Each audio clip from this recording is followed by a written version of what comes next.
Halo Tribuner, selamat malam dan apa kabar kalian dimanapun berada. Jumpa kembali bersama saya Putri Utami di salah satu program kesayangan yaitu Rapot Radio on Podcast. Tribuners, kita udah lumayan lama ya, beberapa hari nggak jumpa di Rapot karena hostnya lagi sakit. Tapi hari ini kita ketemu lagi edisi Sabtu 14 Juni 2025. Gimana nih Tribuners, kabar kalian semua? Semoga tetap sehat ya. Dan hari ini kita agak beda karena rapot udah di jam 7 lewat, udah mau setengah 8. Tapi semoga Tribuners masih tetap stay, pantengin layar monitor di Facebook, YouTube dan juga TikTok. Kalian boleh banget gabung dimanapun dan boleh banget request mau dibacain berita apa, mau kirim-kirim salam juga boleh. Dan nanti jangan lupa ditanggapi atau dikomentari berita-berita yang nanti Putri bacain. Tapi bukan cuma berita, di rapot kita akan ngebacain ada info-info ya yang pastinya penting. Ada info untuk jadwal kapal, kemudian ada info gelombang, lalu ada info gempa juga biasanya, dan pastinya info cuaca untuk Tribuner semua. Jadi di komen-komen aja, nanti Putri bacain satu-satu. Yang mau kirim salam untuk keluarga, teman, silakan di komen. Yang mau ngucapin selamat ulang tahun juga boleh, siapa tahu bisa tersampaikan orang yang mau kalian tuju lagi nonton kan. Nah, Tribuner, seperti biasanya selama 30 menit ke depan Putri akan menemani kalian, menemani malam hari kalian hari ini dengan sejumlah informasi. Dan langsung aja kita akan mulai dengan info cuaca Tribuners. Dan berdasarkan perkiraan dari BMKG ya, ini cuaca di kota Ambon sendiri berada di angka 28 derajat Celcius. Tribuners, berawan ya di rumah 3 saat ini tempat kami berada, dengan kelembapan 92% dan juga kecepatan angin di angka 24,9 km per jam Tribuners. Nah, ngomongin soal cuaca, ini ada peringatan dini juga dari BMKG untuk tanggal 14 hari ini sampai dengan besok. Itu di wilayah Maluku, di beberapa wilayah khususnya berpotensi terjadi hujan dengan intensitas sedang hingga lebat yang dapat disertai kilat dan juga petir ya Tribuners, dan angin kencang. Nah, ini untuk di Kabupaten Maluku Tengah, Seram Utara ya, tepatnya di Seram Utara, kemudian di Saparua, Pulau Haruku dan juga Salahutu, Seram Utara Timur Seti. Itu diperkirakan akan terjadi hujan dengan intensitas sedang hingga lebat tadi. Kemudian di Kabupaten Buru sendiri, itu tepatnya di Batabual. Kemudian untuk Kabupaten Seram bagian timur itu ada di Siwalalat dan juga Bula Barat. Lalu di Kabupaten Seram bagian barat ada di Kairatu dan juga Amalatu. Nah, lagi-lagi ini perkiraan ya oleh BMKG, tapi sewaktu-waktu cuaca juga bisa berubah ya Tribuners. Tapi memang secara umum cuaca di Maluku itu lagi hujan karena memang udah masuk musimnya juga ya, udah di bulan Juni kita. Nah, itu untuk info cuaca Tribuner. Sementara untuk info gelombang, lagi-lagi kita selalu update data dari BMKG. Untuk hari ini ada peringatan dini juga yang berlaku sampai dengan besok di jam 9 pagi ya Tribuners. Dan peringatan dini untuk tinggi gelombang 1,25 hingga 2,5 meter Tribuners berpeluang terjadi di beberapa perairan.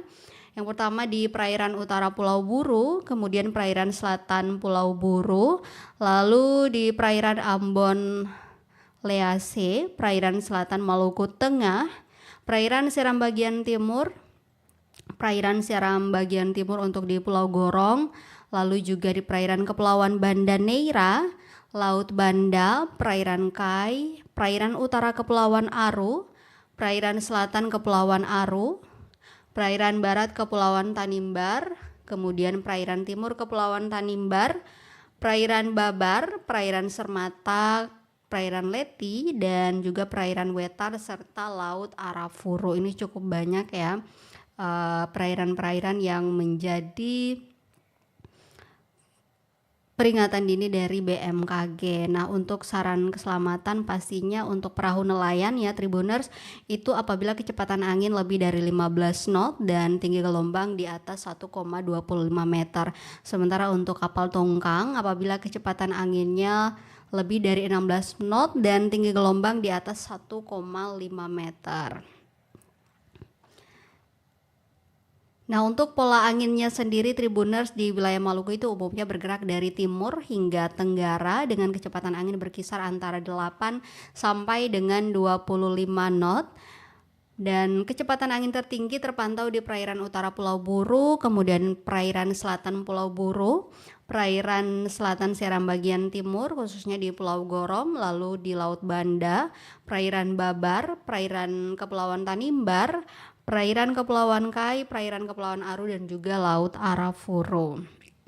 Nah, untuk Tribuners yang berada di perairan-perairan yang tadi sudah menjadi tempat atau peringatan dini dari BMKG itu, diharapkan untuk para nelayan yang mungkin mau melaut dilihat dulu gelombangnya. Apabila tadi lebih dari 1,25 meter maka disarankan untuk tidak dulu melaut. Dan juga kecepatan angin tadi ya, apabila lebih dari 15 knot.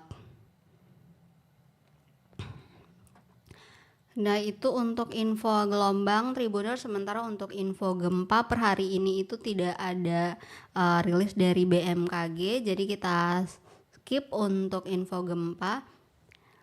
Dan kita beralih ke jadwal kapal Tribuners. Seperti biasa kita selalu mulai dengan kapal-kapal besar yang kalau di Kota Ambon itu berlabuh di Pelabuhan Yosudarso atau orang di Ambon bilangnya pelabuhan besar. Nah, yang pertama kita punya jadwal KM Labobar Tribuners yang per hari ini itu berangkat dari Makassar 14 Juni jam 1 siang, kemudian tiba di Surabaya besok 15 Juni di jam 2 siang, lalu berangkat dari Surabaya 15 Juni di jam 5 sore dan tiba di Jakarta 16 Juni di jam 7 malam. Nah, nanti berangkat dari Jakarta 17 Juni di jam 1 siang Tribuners, kemudian tiba di Surabaya pada 18 Juni jam 3 sore. Nanti berangkat dari Surabaya 18 Juni di jam 7 malam, kemudian tiba di Makassar 20 Juni di jam 00.01 atau baru memasuki tanggal 20 ya Tribuners dini hari. Kemudian berangkat dari Makassar itu 20 Juni di jam 3 pagi, kemudian tiba di Bau-Bau 20 Juni di jam 7 malam. Nah, ini udah ada komen yang masuk. Bentar ya, nanti kita lanjut lagi jadwal kapalnya. Putri mau bacain dulu. Ada dari Kak Riko Matital. Halo Kak Riko, selamat bergabung. Terima kasih sudah komen. Ini Kak Riko bilang, saya mau kirim salam buat keluarga besar Matital di Nurwe Lumabotoi, terkhususnya Bapak dan Mama. Halo Bapak dan Mama yang ada di Matital ya, di Nurwe Lumabotoi. Dapat salam dari Kak Riko _Matital. Semoga sehat-sehat di sana. Berarti Kak Riko ini lagi merantau ya, bisa disimpulkan begitu. Karena kalau kirim salam berarti memang lagi jauh dari keluarga ya.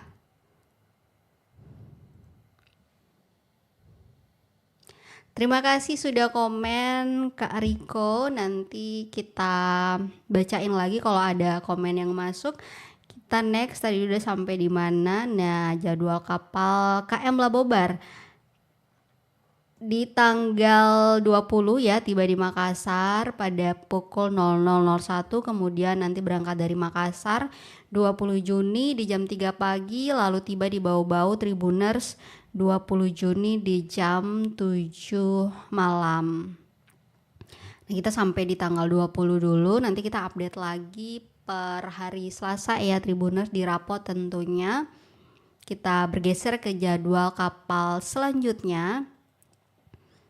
Iya Kak, terima kasih juga, salam toleransi. Iya Kakak, terima kasih ya Kak Riko. Nah Tribuners, untuk KM Pangrango itu berangkat dari Banda.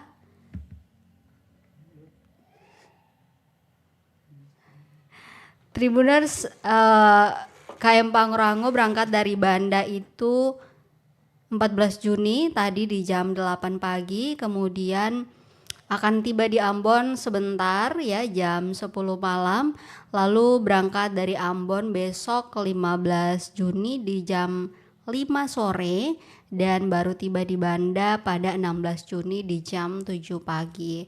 Kemudian nanti berangkat dari Banda 16 Juni di jam 9 pagi, lalu tiba di Somlaki pada 17 Juni di jam 2 siang. Nanti berangkat dari Somlaki 17 Juni di jam 6 sore, kemudian tiba di Banda 18 Juni di jam 11 malam. Nanti berangkat dari Banda 19 Juni di jam 1 dini hari, lalu tiba di Ambon pada 19 Juni di jam 3 sore. Nah, itu untuk jadwal KM Pangrango Tribuners. Berikutnya kita punya jadwal KM Dorolonda, tapi sebelum bacain jadwal KM Dorolonda, kita mau sapa-sapa dulu yang udah bergabung di TikTok. Ada Kak Gunners, kemudian ada Kak Yani Karim 67, halo. Kalian juga selain kirim salam, boleh banget request mau dibacain berita apa ya Tribuners seputar Maluku dari kota Ambon, SBT Maluku Tengah. Silakan di komen, nanti Putri bacain. Kalian juga boleh menanggapi ya. Nah, itu tadi untuk di TikTok. Sementara di Facebook ada berapa orang yang bergabung?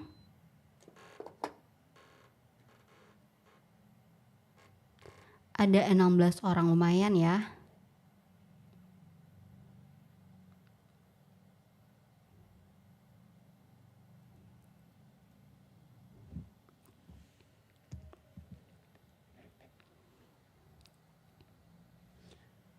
Kamino coba cek suara ini kan, suara jelas. Sebenarnya ada dia komen nih kayak orang kumur-kumur. Oke Tribuners, berikutnya kita punya jadwal KM Dorolonda yang berangkat dari Pantoloan 14 Juni di jam 12 siang tadi. Kemudian tiba di Bitung 15 Juni di jam 5 sore. Dan berangkat dari Bitung nanti 15 Juni di jam 8 malam.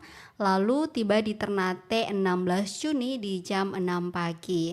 Nanti berangkat dari Ternate 16 Juni di jam 8 pagi. Lalu tiba di Sorong 17 Juni di jam 3 dini hari.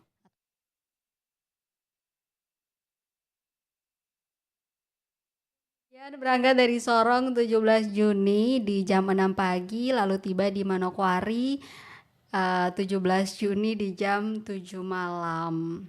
Nanti berangkat dari Manokwari 17 Juni di jam 9 malam Tribuners, dan tiba di Nabire 18 Juni di jam 7 pagi. Nanti berangkat dari Nabire 18 Juni jam 9 pagi, kemudian tiba di Serui pada 18 Juni di jam 3 sore. Nah, ini di Facebook. Suara saya kedengaran jelas kan Tribuners? Soalnya ada yang komen katanya cerita kayak orang kumur-kumur, jadi jangan sampai beta suara yang kedengaran, ternyata kedengaran. Oke, aman. Lanjut. Nah, selanjutnya kita punya jadwal KM Ciremai Tribuners yang tiba di Surabaya pada 14 Juni jam 3 pagi, kemudian berangkatnya jam 7 pagi tadi. Lalu tiba di Makassar besok 15 Juni di jam 1 siang dan berangkat dari Makassar itu 15 Juni jam 4 sore. Lalu akan tiba di Bau-Bau pada 16 Juni jam 8 pagi Tribuners. Kemudian berangkat dari Bau-Bau 16 Juni jam 10 pagi. Dan tiba di Ambon nanti hari Selasa 17 Juni di jam 12 siang. Kemudian berangkat dari Ambon masih di 17 Juni jam 3 sore. Nanti akan tiba di Sorong pada 18 Juni di jam 1 siang. Kemudian berangkat dari Sorong itu 18 Juni di jam 3 sore. Lalu tiba di Serui pada 19 Juni di jam 3 sore. Nah, nanti berangkat dari Serui itu 19 Juni di jam 5 sore dan tiba di Jayapura pada 20 Juni di jam 1 siang.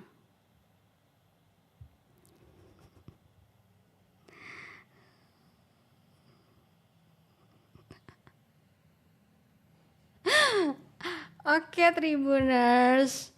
Nah, kita update-nya sampai di tanggal 20 ya untuk KM Ciremai. Selanjutnya, nah selain jadwal kapal di Pelabuhan Yosudarso yang ada di Kota Ambon, kita juga update untuk jadwal kapal yang ada di Pelabuhan Slamet Riyadi ya Tribuners.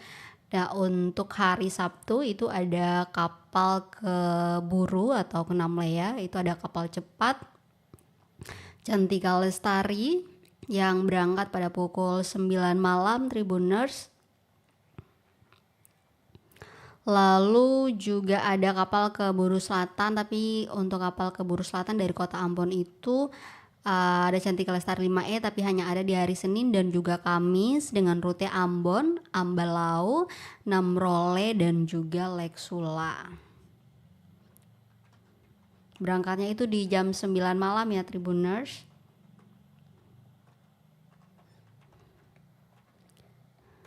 Kemudian juga di Pelabuhan Slamet Riyadi ada kapal ke MBD atau Maluku Barat Daya, tapi itu juga hanya ada di hari Senin, yaitu Cantika Lestari 77B dengan rute Ambon, Damer, Moa, Leti, Kisar dan juga Lurang yang berangkat pada pukul 7:30 malam.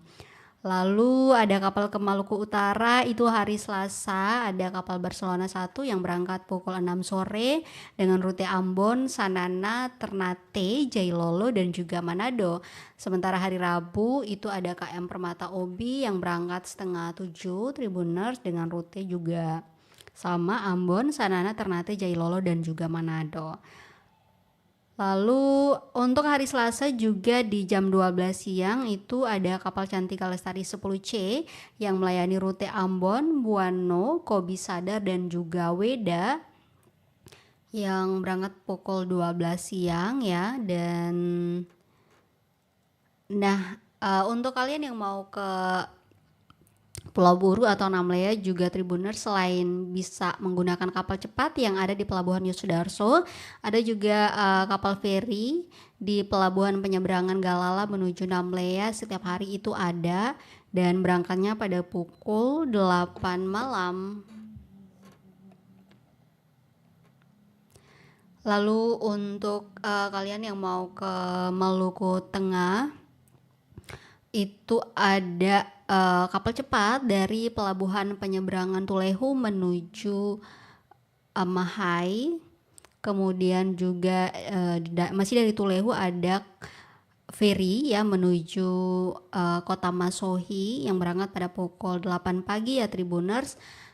Dan untuk kalian yang mau ke Seram bagian barat, Maluku Tengah dan juga Seram bagian timur juga bisa menggunakan feri yang ada di Pelabuhan Penyeberangan Huni Muawai Pirit menuju Ya, dari pelabuhan Hunimua menuju Waipirit itu ada sekitar 3 sampai 4 feri yang beroperasi dengan 13 sampai dengan 14 trip dari mulai setengah 6 pagi sampai dengan 9 malam.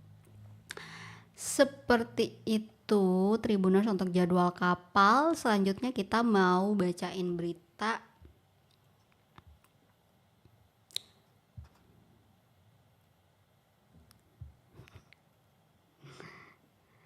Yang pertama kita punya berita orang hilang ya Tribuners. Datang dari SBT, 25 hari tak pulang ke rumah, Wahyudi Rumoar, warga desa Salagur SBT dilaporkan hilang. Nah, untuk kalian Tribuners yang mungkin melihat orang yang ada di layar ya, nanti ditampilkan. Yang bertemu mungkin nanti bisa segera melapor ya. Ya, ini seorang pria asal desa Salagur, Kecamatan Siritaun Wida Timur, Kabupaten Seram bagian Timur Tribuners, itu dilaporkan hilang oleh keluarganya. Nah, pria ini diketahui bernama Wahyudi Rumoar, berumur 28 tahun dan sudah 25 hari tidak pulang ke rumah.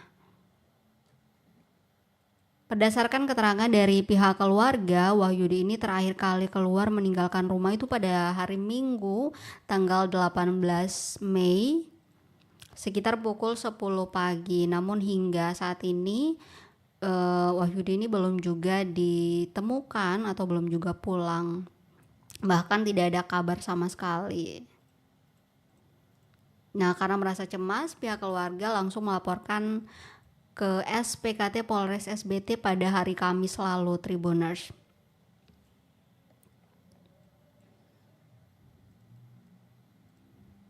Dan yang melaporkan itu adalah ayah dari Wahyudi, yaitu Sabas Rumoar.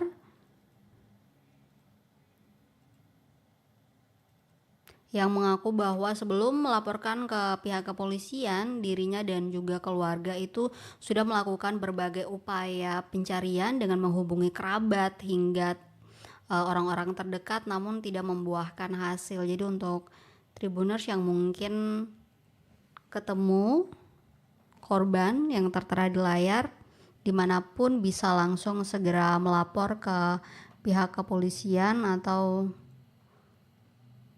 mungkin bisa menghubungi keluarga korban ya yang ada di SBT.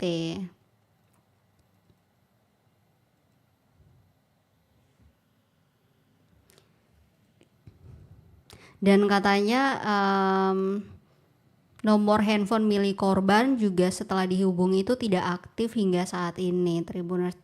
Dan semoga bisa cepat ditemukan, bisa cepat kembali ke keluarga ya Kak Wahyudi Rumoar. Nah, untuk ciri-cirinya itu Tribuners dijelaskan bahwa Wahyudi memiliki tinggi badan sekitar 170 cm dengan bentuk badan kurus, kemudian kulit sawo matang dan muka bulat dengan rambut yang ikal dan juga hitam. Ini mungkin foto, gak tahu ya, foto beberapa bulan yang lalu. Tapi kalau dibilang rambut ikal benar sih.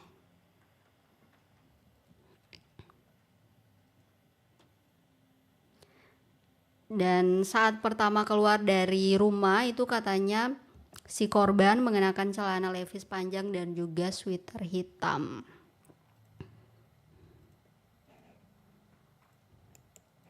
Semoga cepat ditemukan dan dijauhkan dari segala mara bahaya tentunya, amin. Next Tribuners, kita punya berita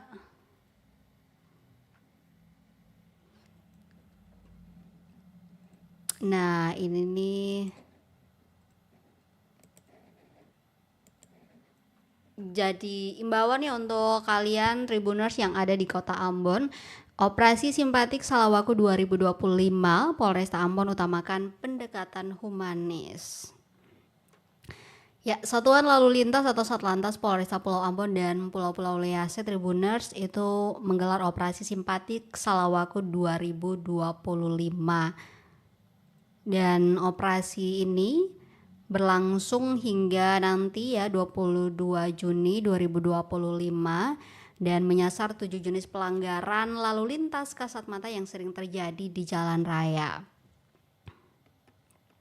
Pastinya operasi ini dilakukan dengan tujuan untuk meningkatkan kesadaran masyarakat dan juga untuk keselamatan berlalu lintas tentunya.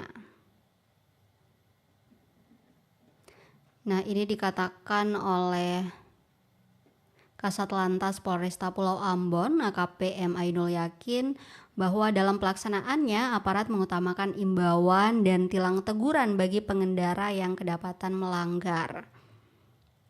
Dan pastinya pendekatan humanis ini diharapkan dapat membuat masyarakat tidak hanya patuh terhadap aturan, tetapi juga sadar akan bahaya kecelakaan lalu lintas yang bisa ditimbulkan akibat kelalaian pengendara. Karena udah cukup sering juga ya Tribuners terjadi kecelakaan akibat dari pengendara-pengendara yang mohon maaf tidak bertanggung jawab, yang tidak patuh terhadap aturan-aturan lalu lintas, seperti berkendara di bawah kendali alkohol, kemudian juga melawan arus dan lain-lain. Nah, adapun 7 pelanggaran yang menjadi fokus utama dalam operasi Simpatik Salawaku 2025 ini meliputi yang pertama, penggunaan ponsel saat berkendara. Nah, ini banyak juga ya kalau kita lihat di jalanan itu ada yang nyetir sambil main handphone, ada yang bawa motor sambil main handphone. Ya mungkin bagi kalian itu hal yang biasa ya, tapi hal-hal sepele kayak gini juga bisa menyebabkan kecelakaan, bahkan bukan untuk kalian sendiri tapi juga untuk orang lain. Nah, tindakan ini sendiri pastinya sangat berbahaya karena dapat mengalihkan fokus pengendara dari jalan dan meningkatkan risiko kecelakaan. Dan selain berpotensi kecelakaan, main HP juga bisa berpotensi HP-nya dicuri kan ya. Kalau main HP terus ada jambret gimana? Tiba-tiba ditarik HP-nya. Gak apa-apa kalau HP-nya harganya 1 juta. Kalau yang punya iPhone 16 terus dicuri kan mana? Aduh. Nah, yang berikutnya pengendara di bawah umur. Anak di bawah umur yang belum memiliki surat izin mengemudi atau SIM tidak diperbolehkan mengendarai kendaraan bermotor baik roda 2 maupun roda 4 karena dianggap belum cakap dalam mengendalikan kendaraan dan memahami aturan lalu lintas. Nah, ini nih untuk dede-dede yang kadang masih agak bandel, dan juga para orang tua di rumah harus benar-benar waspada ya, jangan biarin anak-anaknya tuh berkendara apalagi di jalan raya ya. Kalau di komplek-komplek palingan sepeda listrik. Nah, boleh lah ya kalau di komplek-komplek, tapi udah di jalan raya kalau bisa jangan. Karena kemarin tuh ya sempat sekitar bulan April ya atau bulan apa itu terjadi kecelakaan anak di bawah umur ya, sekitar 16 tahun kalau tidak salah waktu itu, menuju underpass. Nah, itu bahkan sudah di bawah umur, juga di bawah pengaruh minuman beralkohol. Jadi please para orang tua, anak-anaknya tolong diawasi, dan dede-dede jangan bandel. Kalau belum punya SIM, kalau bisa nggak usah dulu berkendara di jalan raya, karena ya namanya anak-anak ya, sekalipun udah belajar tapi tetap nggak boleh, karena beda ya anak-anak tuh di saat misalnya ada hal yang membahayakan itu cara mereka untuk berpikir kan beda sama orang dewasa, jadi kalau bisa jangan. Nah kemudian yang ketiga yaitu berboncengan lebih dari satu orang. Khusus untuk sepeda motor, membonceng lebih dari satu orang dapat mengurangi keseimbangan kendaraan dan membahayakan keselamatan penumpang serta pengendara lain. Oh iya, ini tentunya. Kemudian yang keempat, tidak memakai helm atau tidak menggunakan safety belt. Helm wajib digunakan bagi pengendara sepeda motor dan penumpangnya sebagai pelindung kepala. Nah, helm ini kadang juga masih ada yang bandel yang nggak suka pakai. Padahal helm itu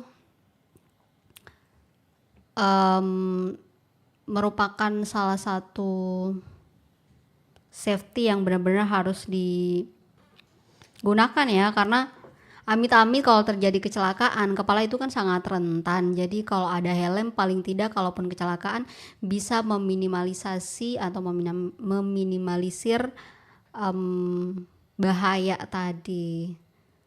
Karena kepala itu kalau udah terbentur itu bahaya banget sih Tribuners.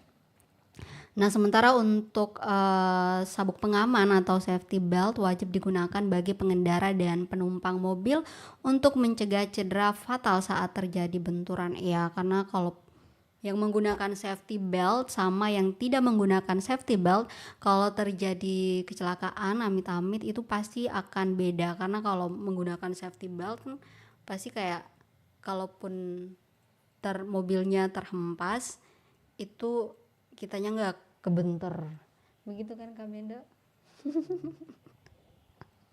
Yang kelima, Tribuners, berkendara dipengaruhi alkohol. Nah ini nih, ini yang cukup sering terjadi juga ya, bahkan cukup banyak yang kalau kecelakaan terus saat diselidiki, nah itu biasanya di bawah pengaruh minuman beralkohol, khususnya para cowok-cowok, anak-anak muda yang masih bandel-bandel itu. Mengemudi di bawah pengaruh alkohol sangat membahayakan karena dapat menurunkan kemampuan konsentrasi dan reaksi pengendara, kemudian berisiko tinggi menyebabkan kecelakaan fatal. Bukan begitu, Tribuners?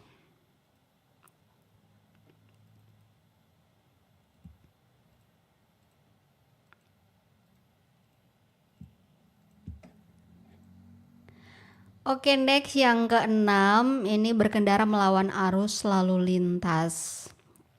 Melawan arus adalah pelanggaran serius yang dapat menyebabkan tabrakan frontal dengan kendaraan lain, sangat berbahaya dan melanggar rambu-rambu lalu lintas. Nah ini beberapa saat lalu itu di Jembatan Merah Putih sempat terjadi kecelakaan yang bahkan mengakibatkan salah satu korbannya meninggal dunia. Ini akibat dari melawan arus. Nah itu saya tuh salah satu pengendara yang benar-benar kesal sama orang yang suka melawan arus, karena apalagi kalau di Jembatan Merah Putih ya, itu kan ada jalurnya masing-masing kan, yang dari arah kota mau menuju ke Poka dan dari Poka mau menuju ke kota itu kan ada jalurnya masing-masing, dan biasanya para pengendara itu selalu balap karena memang ya taunya masing-masing sama jalur gitu, tapi ternyata ada juga yang tabrak jalur di situ, makanya terjadilah kecelakaan. Jadi please untuk kalian Tribuners yang lagi nonton, tolong kalau berkendara harus benar-benar memastikan bahwa kalian di jalur yang benar. Nah yang terakhir ini berkendara secara ugal-ugalan. Sikap mengemudi yang tidak tertib seperti zigzag, ngebut tanpa memperhatikan kondisi jalan, atau melakukan manuver berbahaya dapat membahayakan diri sendiri dan pengguna jalan lainnya. Ini biasanya yang orang Ambon bilang mengerti bodoh-bodoh tuh, yang bikin diri pembalap padahal bukan pembalap. Nah ini nih yang biasa mengakibatkan kecelakaan lalu lintas. Kalau mau balap mending balap di ini ya di arena balap gitu, ikut lomba balap terus dapat hadiah. Nah, di situ boleh baru kasih tunjuk jago. Tapi kalau di jalan raya bawa pelan-pelan saja sesuai aturan yang berlaku ya. Karena kalau mau mati mati sendiri. Jangan ajak-ajak orang.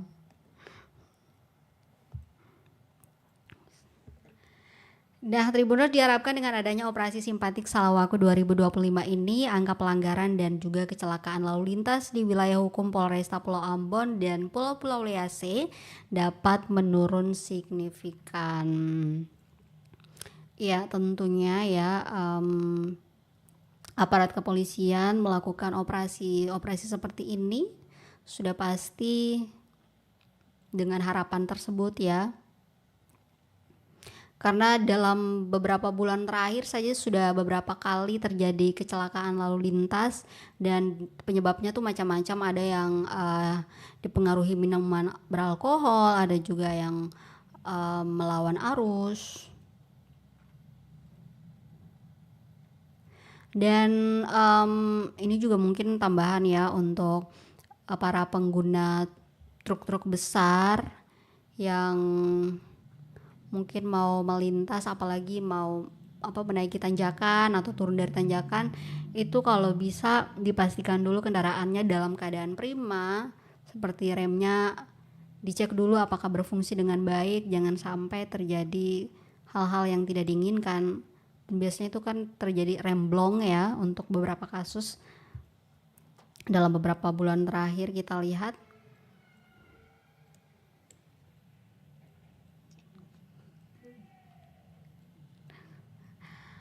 Oke Tribuners, next kita punya satu berita terakhir. Ini berita skandal korupsi obat puskesmas yang terjadi di Buru Selatan dan merugikan negara sebesar 4,5 miliar rupiah. Melibatkan 3 orang tersangka dan sudah ditahan ya. Ini judulnya skandal korupsi obat puskesmas Bursel 4,5 miliar, 3 tersangka nginap di Hotel Prodeo. Nah, jangan cari Hotel Prodeo itu di mana, tapi Hotel Prodeo ini adalah istilah kiasan ya untuk sebutan bagi penjara atau lapas. Seperti itu Tribuners.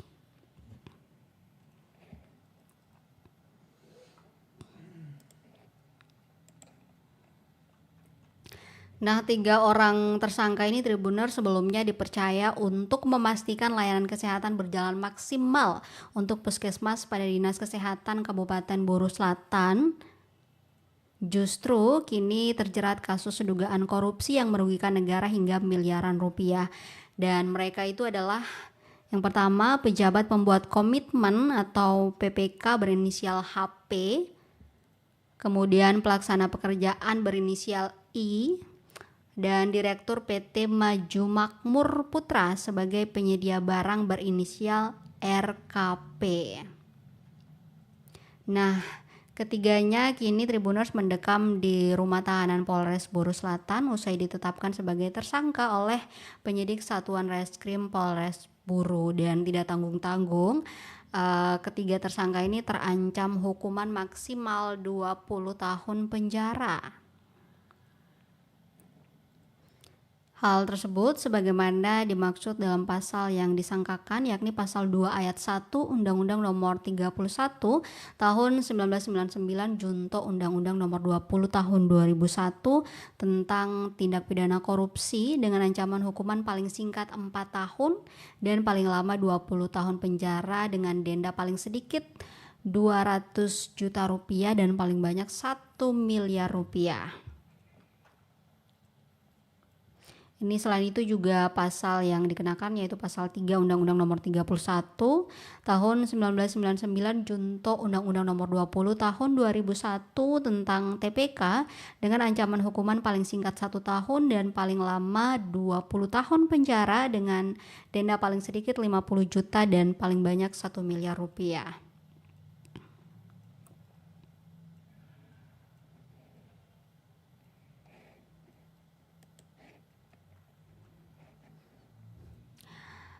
Memang ya Tribuners, di Indonesia ini sepertinya kasus korupsi tidak akan pernah selesai.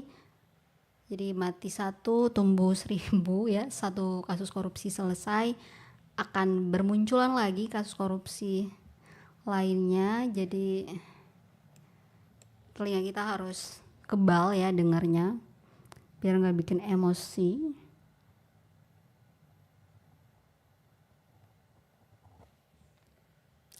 Nah, sebagai informasi ya Tribuners, dana miliaran rupiah tersebut itu bersumber dari DAK berdasarkan dokumen pelaksanaan anggaran atau DPA dan juga dokumen pelaksanaan perubahan anggaran atau DPPA.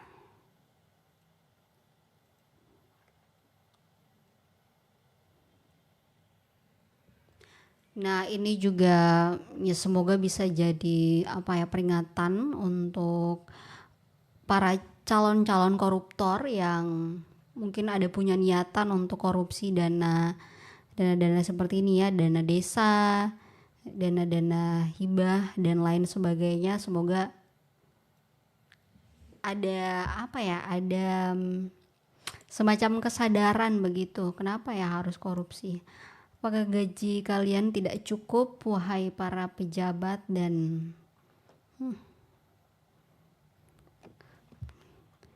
42, oke.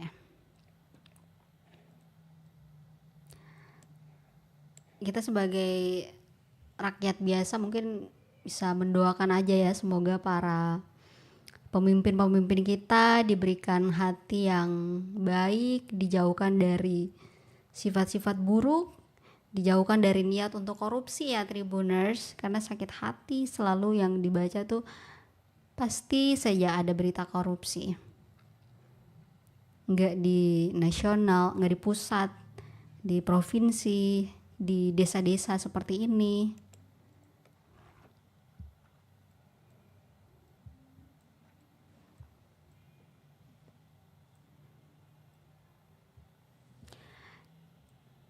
Nah, Tribuners, informasi dari Buru Selatan tadi menjadi penutup di rapot kali ini. Jangan lupa untuk selalu update informasi kalian di portal kami www.tribunambon.com, dan juga kalian bisa akses di media sosial kami di Twitter, di Instagram, Facebook maupun YouTube, di TikTok juga ada. Kita juga punya program Ambon hari ini, berita menggunakan video. Kalian yang mungkin agak males baca berita bisa nonton Ambon hari ini setiap Senin sampai dengan Sabtu. Lalu kami juga punya program talk show, ada Tribun Bastory dan juga Radio on Podcast ya Tribuners. Jangan bosan-bosan, dan untuk kalian yang mungkin tidak merasa tidak relevan dengan satu berita, kalian punya pilihan untuk bisa mengakses berita-berita lain, karena kami punya banyak sekali pilihan berita. Tinggal kalian ya meluangkan waktu saja untuk mencari, tinggal search. Seperti itu Tribuners, akhirnya saya Putri Utami pamit. Kita ketemu lagi nanti di rapot hari Selasa. Jangan bosan-bosan. Semoga hari kalian selalu menyenangkan. Selamat sore, selamat malam ya, udah malam. Selamat malam, sampai jumpa. Amato. Download Tribun X sekarang. Menghadirkan lokal menjadi Indonesia.